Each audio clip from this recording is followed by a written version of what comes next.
আমার কাছে যারা যারা কোয়েশ্চেন করতেছেন, ভাই আপনি কেমনে ব্যবসা করতেছেন এত, আমি ব্যবসা করতে পারতেছি না কেন, আমি টি শার্ট সেল করতে পারতেছি না কেন, এটা রিজন কি জানেন? এটা রিজন হচ্ছে আপনি সলিউশন বিক্রি করতেছেন না, আপনি বিক্রি করতেছেন টি শার্ট, আর আমি বিক্রি করতেছি সলিউশন। এবার বুঝেন, আমি একটু লং ডিটেলস বলি।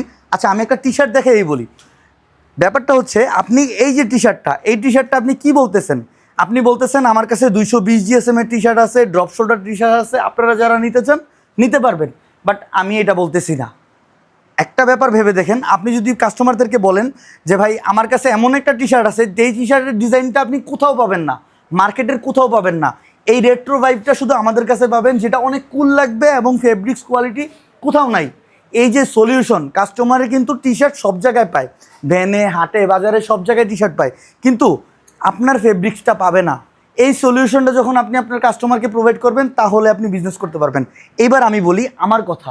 রাহিম ফ্যাক্টরি 30 পিসের কোয়ান্টিটি নিয়ে কাজ করে। একটা ডিজাইন ধরেন, এখানে যা ডিজাইন দেখতেছেন সব ডিজাইন, আপনি একটা ডিজাইন 30 পিস নিয়ে কাজ করতেছেন।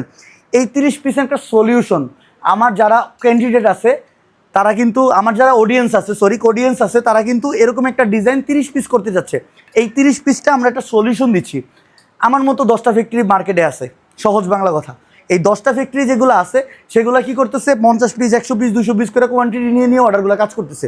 বাট আমি কি করতেছি, আপনার 100 পিসের কোয়ান্টিটির বাজেট, আপনি এইটা একটা, এইটা একটা, এইটা একটা, এরকম 3টা ডিজাইন নিয়ে 90 পিস মাল করতেছেন। 100 পিসও না, 90 পিস। তার মানে কি আপনার ভেরিয়েশন বাড়তেছে, 3টা ভেরিয়েশন হয়ে গেছে। তো আমি এই সলিউশনটা দিচ্ছি দেখে মার্কেটে টিকে আছি। তো আমার কথা একটাই, সলিউশন বিক্রি করেন, নট প্রোডাক্ট। Thank you.